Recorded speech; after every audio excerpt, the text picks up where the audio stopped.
Yesus Kristus adalah sepenuh-penuhnya Allah. Kolose 1 ayat 19 berkata begini, karena seluruh kepenuhan Allah berkenan diam di dalam Dia, di dalam Yesus.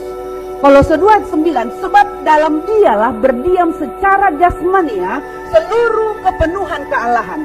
Jadi sebutkan Allah itu apa saja, seluruh eksistensi kealahan berdiam atau berlembaga di dalam Yesus Kristus. Hanya Dialah penyelamat satu-satunya. Tidak ada manusia yang sanggup mengangkat Yesus sebagai Tuhan. Tetapi yang benar ialah Dia adalah Allah, Dia adalah Tuhan dari sananya, satu-satunya penguasa pencipta langit dan bumi yang harus disembah sampai selama-lamanya. Amin. Tepuk tangan untuk Bu Esther. Menurut Matius 1 ayat 21 berkata bahwa nama Yesus mempunyai arti Dialah yang menyelamatkan umatnya dari dosa mereka. Jadi dari sini kita tahu bahwa yang bernama Yesus ini Dia bisa menyelamatkan umatnya dari dosa. Dari ayat ini kita tahu bahwa ini pasti Tuhan, Dia pasti Allah. Karena kalau manusia boro-boro menyelamatkan orang lain dari dosa, menyelamatkan dirinya sendiri saja tidak mungkin bisa.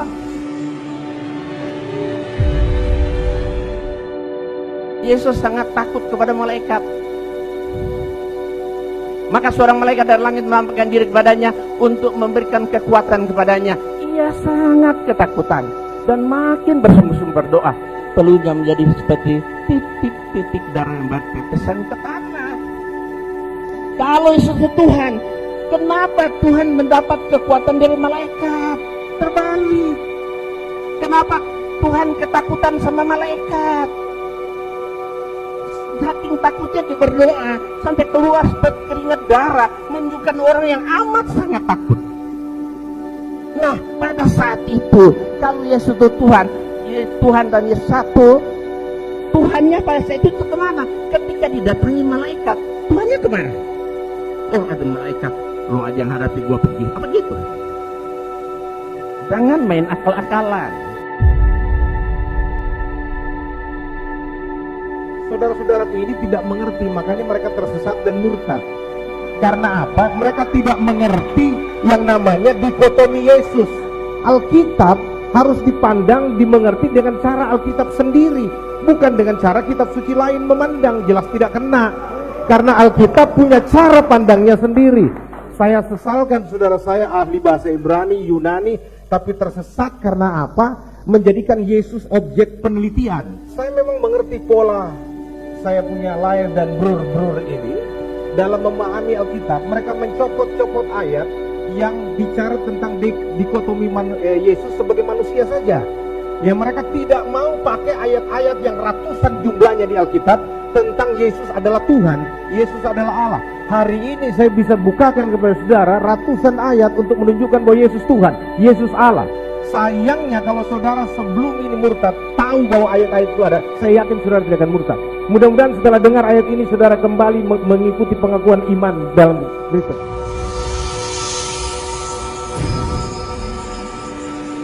Yesus itu Allah, Maha Kuasa. Kita lihat, kebanyakan orang Kristen punya Bible cuma satu. Dia katakan ini, aku adalah Alfa dan Omega, firman Allah yang Maha Kuasa. Jadi Yesus itu Tuhan yang Maha Kuasa. Padahal kita lihat di Alkitab bahasa ini lain. Akulah yang pertama antara kata Tuhan Allah. Berarti yang berkata Allah itu Dialah yang Allah, bukan Yesus. Yesus bukan Allah.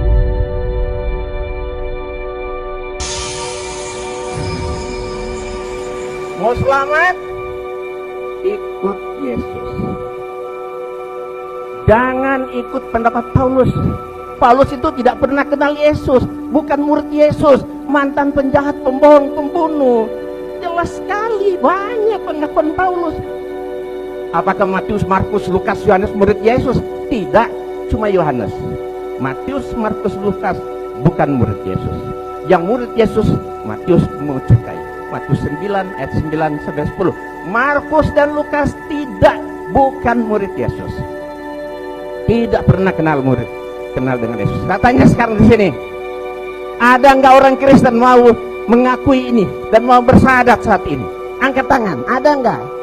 Ayo, Coba ada enggak? No, coba. Mana? Ada yang mau masuk Islam hari ini? Waktunya habis.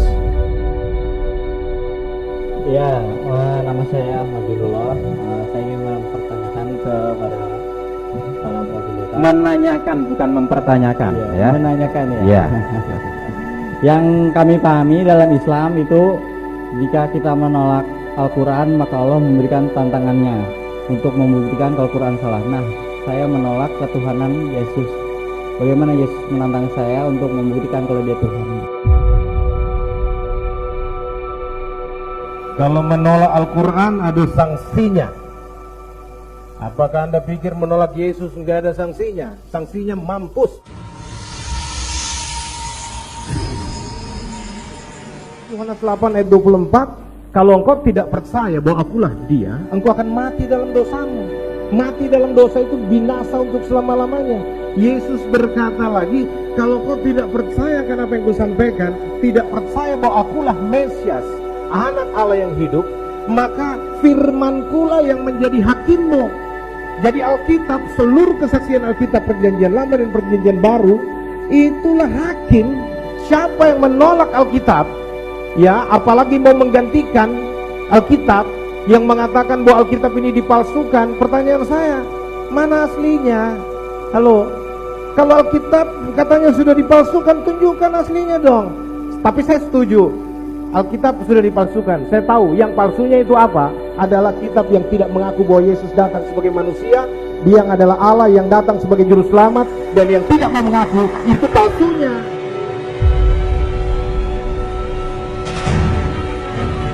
Kuncinya iman orang Kristen adalah Allah datang dalam rupa manusia.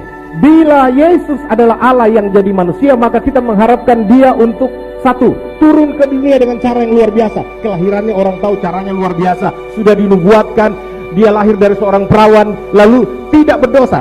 Dia harus tidak berdosa, dan Alkitab membuktikan Yesus tidak ada berdosanya. Siapa yang bisa buktikan Yesus berdosa? Lalu melakukan perbuatan-perbuatan ajaib, mujizat. Nabi lain tidak ada mujizat, tapi kalau dikatakan Yesus pelaku mujizat, ya dan amin, memberikan kesan berbeda yang kuat dengan manusia lain. Berbeda, Yesus beda banget dengan semuanya. Lalu mengucapkan kata-kata terbesar yang akan dikenang sepanjang masa. Salah satu perkataannya, kalau dunia agama mengajarkan kasihilah sesamamu manusia, Yesus maju selangkah dan tidak ada orang bisa ikuti itu. Dia katakan kasihilah musuhmu. Itu perkataan yang besar, meninggalkan pengaruh yang abadi dan universal, memuaskan dahaga rohani manusia. Dan kalau Allah jadi manusia, dia harus berkuasa atas maut. Maut tidak bisa menahannya, dan dia harus mengalahkan maut. Buktinya dia bangkit dari antara orang mati, 500 pasang mata menyaksikan dia bangkit dari antara orang mati dan naik ke sorga. Dia naik ke sorga untuk menyatakan dia kembali kepada ketuhanannya, kepada kealahannya, untuk menanti Anda semua bertobat.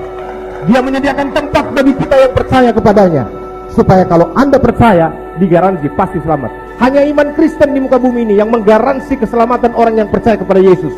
Di luar Kristen tidak ada garansi. Itu sebabnya saya katakan, percayalah kepada Yesus supaya Anda selamat. Hari ini saya sudah bicara tanggal berapa ya? 26. Injil sudah disampaikan tanggal 25 bahwa Yesus satu-satunya juru selamat. Tidak ada juru selamat.